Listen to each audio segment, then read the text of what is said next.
নীল, নীল, দরজা খোল। খবরদার, দরজা খুলবি না। ডাক্তার আমিও শুনেছি, বাইরে কেউ নাই। আর একটু হলে তো পুকুরে খালে পড়ে যাতি। নীল ঘুমিয়ে আছে। রাত প্রায় 1:30টার মতো বাজে।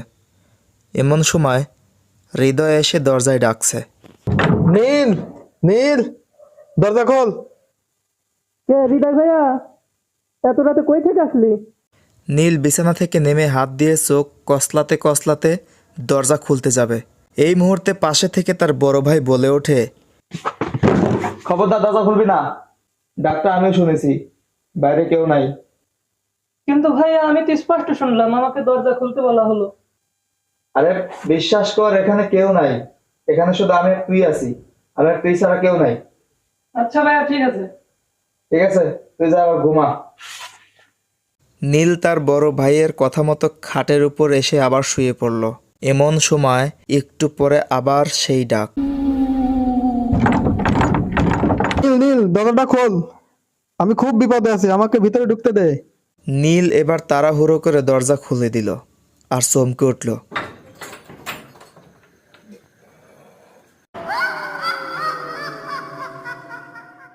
এ কি, বাহিরে তো কেউ নাই। তারপর এদিক সেদিক তাকাতেই সে হঠাৎ দেখতে পেল পুকুর পাড়ের সামনে দিয়ে হৃদয় হেঁটে হেঁটে যাচ্ছে। এই দেখে নীল তার পিছু পিছু ছুটল আর ডাকতে লাগলো, হৃদয় ভাইয়া, এই হৃদয় ভাইয়া, দাঁড়া বলছি। হৃদয় ভাইয়া, এই হৃদয় ভাইয়া, দাঁড়া বলছি। হৃদয় ভাইয়া,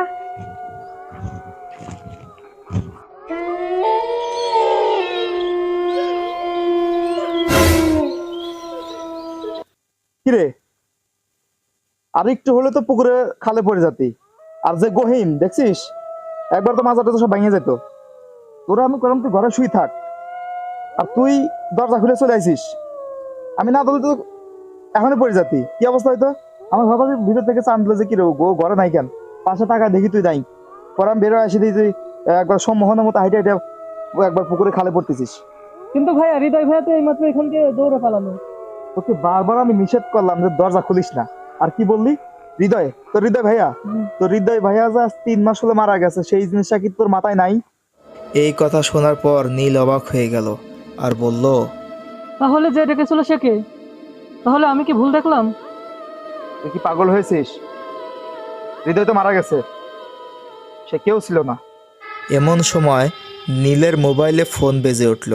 নীল ফোনটা ধরতে গেল। ফোনের ওই পাশ থেকে, এটা নীল, কই তুই? তোকে ঘরে দেখছি না কেন? আমার শহর থেকে ফিরতে একটু দেরি হয়েছে। আমি মাত্র ঘরে ঢুকলাম। নীল অবাক হয়ে গেল। সে কি, তার ভাই তো তারই সাথে, তাহলে ফোন করেছে কে? এমন সময় ফোনের ওই পাশ থেকে আবারও তার ভাইয়ের ডাক। নীল, কথা বলছিস না কেন? ওই নীল, কই তুই? হঠাৎ সে দেখে তার পাশে থাকা ভাইয়ের রূপের লোকটি উধাও। ওই নীল, কই তুই? ভাইয়া, আমি এই পুকুর পাড়ে এখানে আছি। পুকুর পাড়ে মানে? আমি ঘরে আসতেছি, তুমি থাকো। আচ্ছা, তাড়াতাড়ি তাড়াতাড়ি। আমি আসতেছি, এখন আসতেছি। নীল ভয়ে কান্না করে দৌড়ে তার ভাইকে জড়িয়ে ধরল আর সাথে সাথে জ্ঞান হারিয়ে ফেলল। নীলের যখন জ্ঞান ফেরে তখন সে তার ভাইকে সমস্ত ঘটনা খুলে বলল। তার ভাই তাকে সান্ত্বনা দিল এবং বলল রাতের বেলায় নাকি জিনেরা ঘুরে ফেরা করার সময় এরকম আরো অনেক ঘটনা ঘটায়। তারা বিভিন্ন মৃত মানুষের রূপ ধারণ করে, বিভিন্ন রকমের রূপ ধারণ করে মানুষকে সম্মোহন করে ক্ষতি করার চেষ্টা করে। নীল তার ভাইয়ের কাছ থেকে সমস্ত ঘটনা বিস্তারিত জানার পর তার মনের ভিতর থেকে ভয়টা অনেকটাই দূর হয়ে যায়।